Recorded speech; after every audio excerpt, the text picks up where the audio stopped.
مفتی صاحب سے میرا سوال ہے کہ اگر کسی شخص پر قرض ہو تو کیا قرض معاف کرنے سے زکوٰۃ ادا ہو جائے گی؟ کسی شخص پر قرضہ ہے اور وہ قرض معاف کرنے سے آپ اگر اپنی بقیہ مال کی اور یہ زکوٰۃ کا حساب لگاتے کہ وہ سب میری ادا ہو جائے گی، تو اسے ادا نہیں ہوگی۔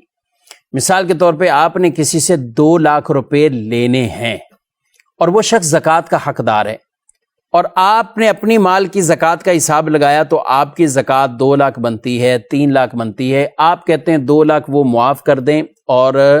ہم اپنے پاس انٹری کر لیتے ہیں کہ زکوٰۃ ہم نے اتنی ادا کر دی، تو ایسا نہیں ہوگا۔ معاف کرنے سے یہ آپ کے 2 لاکھ کی زکوٰۃ کی ادائیگی نہیں ہوئی۔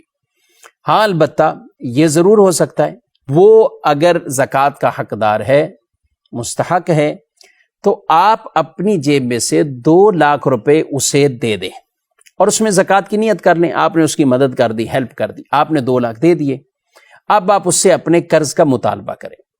اس کے لے لینے سے آپ کی زکوٰۃ ادا ہو گئی۔ اب آپ اس سے اپنا قرضہ واپسی مانگتے ہیں، ظاہر ہے آپ نے قرضہ اپنا لینا ہے، آپ کو لینے کا حق ہے، فوراً آپ اپنی رقم وہ لے لیجئے، تو یوں آپ کی زکوٰۃ بھی ادا ہو جائے گی، اور وہ جو آپ چاہ رہے ہیں کہ قرضہ معاف کر کے میری زکوٰۃ وہ شمار کر لی جائے، تو اس کا طریقہ شرعی درست یہ ہے۔ ویسے ہی آپ اسے معاف کریں اور اپنے پاس اپنے حساب کتاب میں 2 لاکھ زکوٰۃ ہی مائنس کر دیں، تو اس طرح یہ زکوٰۃ کی ادائیگی یہ نہیں ہوتی۔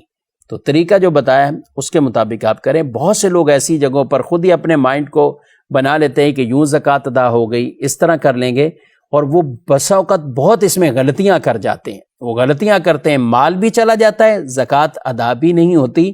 تو جب بھی آپ ایسا کوئی معاملہ کرنا چاہیں تو ضرور کسی عالم صاحب سے، مفتی صاحب سے مشورہ کر لیں، تاکہ اگر کوئی اس میں گنجائش ہے یا کوئی غلطی کا پہلو ہے تو وہ آپ کو نشاندہی کر لیں، اور درست اس کا راستہ اگر بتایا جا سکتا ہے اور ہے اس کے اندر شریعت مطہرہ نے کوئی مسئلہ بیان کیا تو وہ آپ کو بتا دیا جائے گا، تاکہ زکوٰۃ کی درست ادائیگی ہو جائے۔